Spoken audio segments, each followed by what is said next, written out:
Terima kasih Tan Sri Pengurusi sambil laluan kepada saya untuk ucap yang jarang-jarang berucap.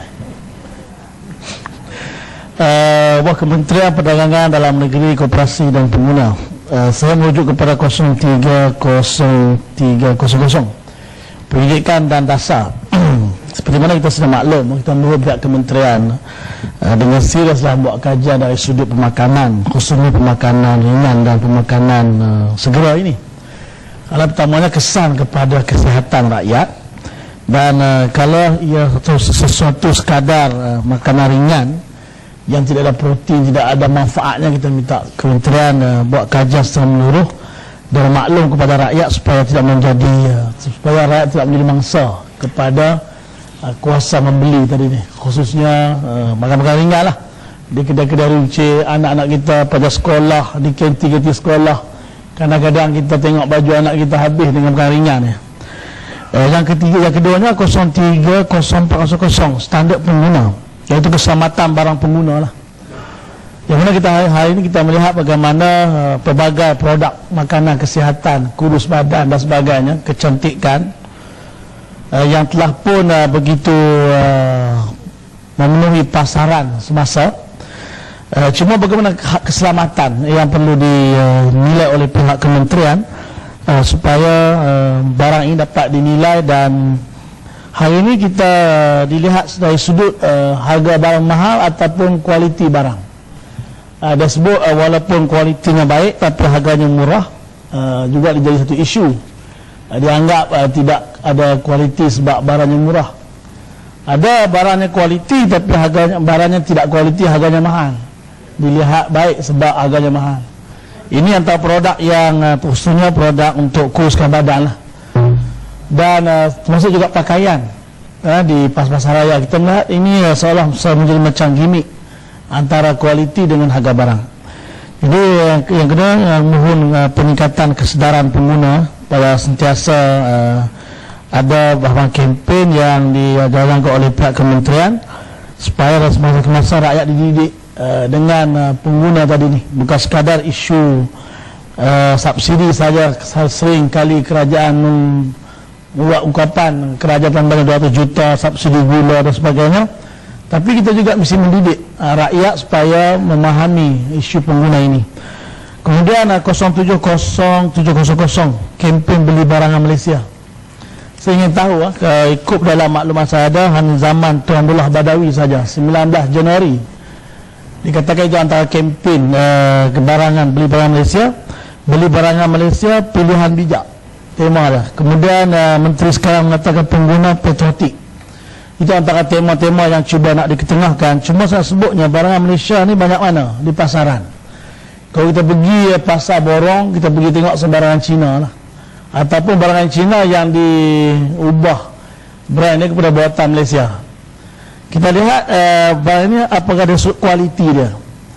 Kemudian bila kita nak barang murah tak kualiti ataupun barang Malaysia boleh mengatasi murah dan kualiti. Ini perlu difahami oleh kita sekalian, kerana kedaulat dari sudut permainan kanak-kanak. Barang-barang ini kebanyakan daripada negara luar yang membanjiri pasaran tempatan. Jadi manakah barang buatan Malaysia yang kemana akhirnya kempen beli barangan Malaysia satu pilihan bijak. Kemudian 090500 iaitu pemantauan harga barang. Saya ingin tahulah di mana pegawai ini bergerak, apakah mereka sentiasa bersama dengan rakyat memenuhi harga-harga barang, harga makanan. Restoran mamak khususnya tadi pasal kita sebut bagaimana produk makanan tom yum yang menjadi begitu hangat diperkatakan pada hari ini. Kita melihat juga restoran mamak ni apakah kelebihan dia dengan restoran biasa yang fresh orange harga agak melambung tinggi, sedangkan kualitinya sama dengan restoran biasa. Apakah dia diberi layanan istimewa dan diletakkan harga yang begitu menarik mengatasi harga restoran lain? Ini harga barang, apakah dia mendapat lebih kualiti produk dia dibanding dengan restoran biasa? Ini juga ataupun menteri letak itu letakkan maklum berawam harga special, restoran mamak harga special. Macam mana supaya kita ada harga patut yang kita perjuangkan selama ini. Kemudian dari 0300 pendidikan dan dasar, saya nak sebut berkaitan dengan produk halal lah. Supaya kementerian bertanggungjawab dari sudut pemakanan, alat-alat guna, kulit, yang pada hari ini yang agak menjadi satu isu lagi dipanggil subhah apabila tidak jelas kuantiti halal dengan haram, ya.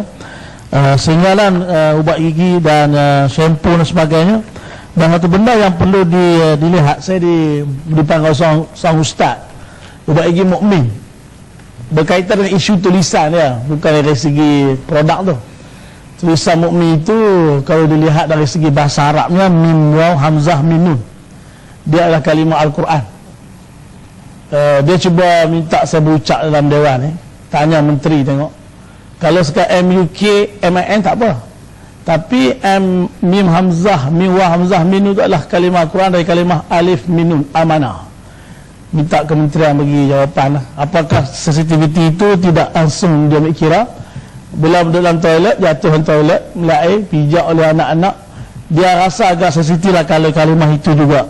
Dia tak menafi dari segi produk itu, tapi tulisan itu perlu diambil kira. Kemudian dari sudut halal, ini perlu diketengahkan betul-betul. Kemudian supaya biasanya dari segi pemakanan ada larangan dalam agama, karena Nabi selalu membaca doa Allahumma inni as'aluka ilman nafi'a wa rizqan thayyiba wa amalan muqabbala. Maknanya dari segi memohon hari-hari memohon rezeki yang baik, rezeki yang halal, kan? Rezeki yang halal, ilmu yang manfaat, ilmu amalan diterima. Tapi kalau kementerian tak bertegas dalam hal haram ini, mana mungkin doa kita akan diterima oleh Allah Subhanahu Wa Taala? Karena dia berpunca sebab persoalannya akhirnya dipertanggungjawab oleh kementerian yang ada kuasa. Oleh sebab itu kita mesti menelitinya, dan bukan sekadar logo menjadi isunya, tapi dari segi proses jaminan pemakanan ini daripada kementerian itu diteliti sebaik mungkin. Karena hari ini coklat gula-gula sekalipun, kan, tentu ada hal haram dia, sesuatu yang masuk dalam mulut kita. Nah, mana kita cukup pegawai, kementerian tambah pegawai, tak cukup penguatkuasa, tambah penguatkuasa. Sebab ia menjadi satu isu besar pada kita orang Islam. Jadi jangan kita ambil sepah pandang sekadar ada logo halal, kemudian dari mana proses dia, contoh sardin, kan, dari mana datang dia, dan pemerasannya, kesihatan kilang dia. Baik, kemudian yang terakhirnya 0600 pembenaran harta intelek. Saya melihat hari ini bagaimana cetak rompak ataupun barang tiruan yang menjadilah. Antaranya kita melihat dua produk yang sama, brand yang sama, dijual satu pasaran atau satu kedai. Contoh radik lah, ada radik ori ni, radik tiruan. Dia sebut radik ori RM19, radik tiruan ni RM14. Jadi apakah dibenarkan begitu sekali berleluasa? Itu contoh. Apakah selepasnya ada pula tiruan makanan lain yang dianggap dibuat secara meniru brand yang boleh, brand yang baik, produk yang baik dihasilkan oleh Bumi Putra, kemudian ada orang yang tiru, dan tidak ada cegahan, tidak ada larangan yang berlaku berluasan negara kita. Jadi akhirnya pengguna menjadi mangsa, pengguna terpaksa ambil yang murah, tidak dapat khasiat yang asal kerana semata-mata murah tapi nama yang sama. Ini contoh yang saya dapat kumpulkan. Mohon pihak kementerian supaya menjaga rakyat dan mengemaskinikan perjalanan kepenggunaan ini, dan supaya tidak tertipu dan rakyat dengan selesa dan selamat mengguna, dan kita katakan selamat untuk menggunakan negara kita. Mohon. Terima kasih. Labuan.